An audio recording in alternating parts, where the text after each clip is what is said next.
اس سے زیادہ آپ کو دے نہیں سکتا، اے کاش میرے پاس میں اس سے زیادہ ہوتا تو میں اس سے زیادہ بھی آپ کے حوالے کر دیتا۔ اللہ کے نبی اس کو میری طرف سے قبول کر لیجئے۔ اور یہ کہنے کے بعد میں زار و قطار رونے لگے۔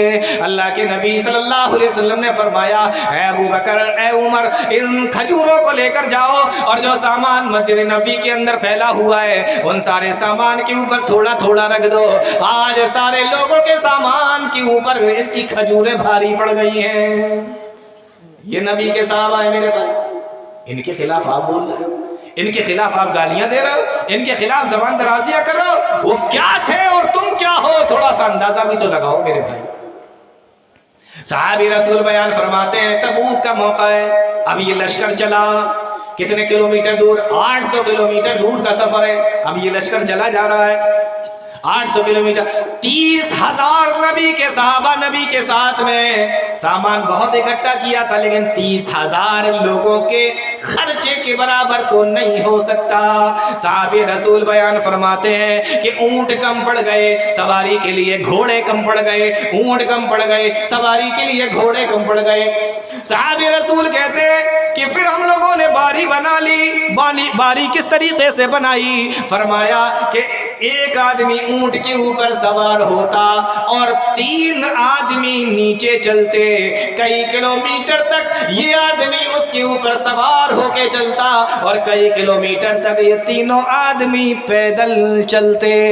آپ اندازہ کرو، ذرا سوچ کے دیکھو کیا منظر ہوگا۔ پھر کئی کلومیٹر چلنے کے بعد یہ دوسرا والا اونٹ پر بیٹھتا تو پہلا والا نیچے آ جاتا۔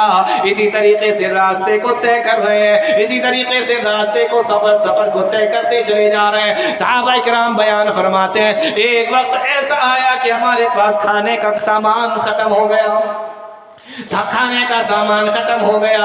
ہم نے کیا کیا؟ ہم اونٹوں کو ذبح کرنے لگے اور اونٹوں کو کھانے لگے۔ پیٹ تو بھرنا ہے، پیدل چل رہے ہیں، سفر بھی کر رہے ہیں، اونٹوں کو ذبح کر کے کھانے لگے۔ کسی نے کہا کہ اگر اسی طریقے سے اونٹوں کو ذبح کرتے جاؤ گے، ایک تو پہلے سے ہی تعداد کم ہے، اگر اسی طریقے سے ذبح کرتے جاؤ گے تو ایک دن ایسا آئے گا کہ سارے کے سارے اونٹ ختم ہو جائیں گے، تو سفر کس پہ کرو گے؟ کیا کیا جائے؟ کہ جس کے پاس میں جو بھی ہو سب لا کر جمع کرو۔ جب سارے لشکر نے مل کر جمع کیا تو 2 کھجوروں کے تھیلے بھر پائے۔ وہ کھجوریں بانٹی جا رہی ہیں، ایک کھجور 6 صحابہ کے حصے میں آ رہی ہے۔ آپ اندازہ کرو، ایک کھجور 30,000 کا لشکر ہے اور 2 تھیلے بھرے، ایک کھجور 6 صحابہ کے حصے میں آئی۔ کہا کیسے کھایا کرتے تھے؟ کہا تھوڑی تھوڑی سی لے لیا کرتے تھے، تھوڑی تھوڑی سی کھا لیا کرتے تھے۔ ایک کھجور 6 صحابہ کے حصے میں آ رہی ہے۔ یہ صحابہ کرام اس طریقے کی پریشانیاں اٹھائی ہیں، اس طریقے کی تکلیفیں صحابہ کرام نے اٹھائی ہیں، تب جا کر یہ دین ہم تک پہنچا ہے۔ اور آج 1400 سال کے بعد لوگ بیٹھے انٹرنیٹ پر ان صحابہ کو برا کہہ رہے ہیں، ان صحابہ کے خلاف بول رہے ہیں، ان صحابہ کے خلاف تان و تشنیع کر رہے ہیں۔ اللہ کے بندوں، بہت ہوشیار رہنے کی ضرورت ہے۔ یہ بہت بڑا فتنہ ہے جو تمہارے درمیان میں آ چکا ہے، بہت بڑا فتنہ، اس فتنے سے بچ کر رہو، ورنہ آپ ذرا سوچ کر دیکھو کل قیامت کا دن ہو اور اللہ رب العالمین کہہ دے او میرے نبی کے سے محبت کرنے والوں، تم نبی کے صحابہ کے ساتھ میں کھڑے ہو جاؤ، اور او میرے نبی کے صحابہ سے دشمنی کرنے والوں تم ایک طرف کھڑے ہو جاؤ۔ بتاؤ کہاں پر کھڑے ہونا پسند کرو گے؟ کو سمجھ میں آ رہا ہے؟ تو یہ ایک بہت بڑا فتنہ ہے آج کے دور کا، اس سے بہت بچنے کی ضرورت ہے۔ بہت باتیں بتانے کے لیے، تو ایک فتنہ یہ ہے۔ صحابہ کرام کا کتنا بڑا مقام و مرتبہ ہے، عورتیں کافی تعداد میں آئی ہیں۔ میں اسی پر اپنی بات ختم کروں گا، کیونکہ اگر میں نے پھر کسی اور ایک فتنے کا ذکر کیا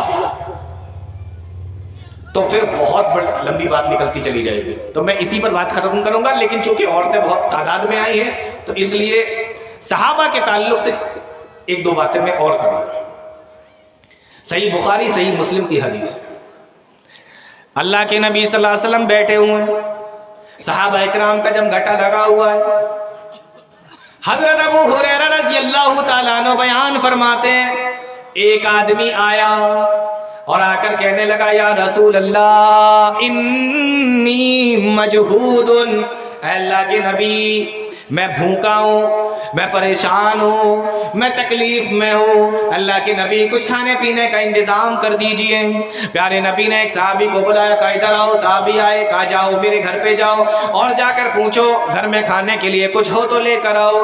صحابی رسول نبی کے گھر کی طرف گئے، نبی کے حجرے کی طرف گئے، پہلا دروازہ کھٹکھٹایا، کہ اللہ کے نبی نے مجھے بھیجا ہے، کچھ کھانے کے لیے ہو تو دے دیجئے۔ اندر سے آواز آئی ما عندنا الا الماء، ہمارے گھر میں پانی کے علاوہ کچھ بھی نہیں ہے، کھانے کے لیے کچھ نہیں ہے، پانی کے علاوہ کچھ نہیں ہے۔ صحابی رسول کہتے ہیں دوسرے دروازے پر گئے، تیسرے دروازے پر گئے، یہی آواز آئی پانی کے علاوہ کچھ نہیں ہے۔ صحابی رسول کہتے ہیں ایک گھر سے دو آواز آئی واللہ ما عندنا الا الماء، اللہ کی قسم کھا کر کہتی ہوں کہ گھر میں پانی کے علاوہ کچھ بھی نہیں ہے۔ وہ صحابی رسول لوٹائے کہ اللہ کے نبی آپ کے گھر میں کھانے کے لیے تو کچھ بھی نہیں ملا۔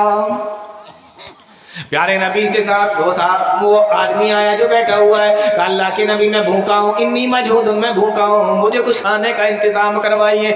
آپ نے فرمایا او میرے صحابہ تم میں سے کون ہے جو ان کو لے کر جائے اور آج شام کا کھانا کھلائے؟ یہ میرا مہمان ہے لیکن میں تمہیں دیتا ہوں، کون ان کو لے کر جائے؟ صحابی رسول حضرت ابو طلحہ کھڑے ہو گئے کہ اللہ کے نبی مجھے دے دیجئے، میں اپنے گھر پہ لے جا کر ان کو کھانا کھلاتا ہوں۔ رات کا ٹائم ہے، شام کا ٹائم ہے، اس آدمی کو لے کر اپنے گھر کی طرف چلے۔ گھر پہ جا کر بیوی سے پوچھا، میری مائیں بہنیں ذرا غور سے سنیں، گھر پہ جا کر بیوی سے پوچھا، کہا یہ بتاؤ گھر میں کھانے کو کچھ ہے؟ بیوی کا جواب سنو، فرمایا ما عندنا الا قوت صبیانی، میرے گھر میں کھانے کے لیے کچھ نہیں ہے، ہمارے پاس میں کھانے کے علاوہ کچھ نہیں، میرے گھر میں کھانے کو کچھ نہیں ہے، الا قوت صبیانی، ہاں اتنا کھانا موجود ہے کہ بچے کھا لیں، یعنی بچوں کا کھانا رکھا ہوا ہے، ابھی بچوں نے کھانا نہیں کھایا ہے۔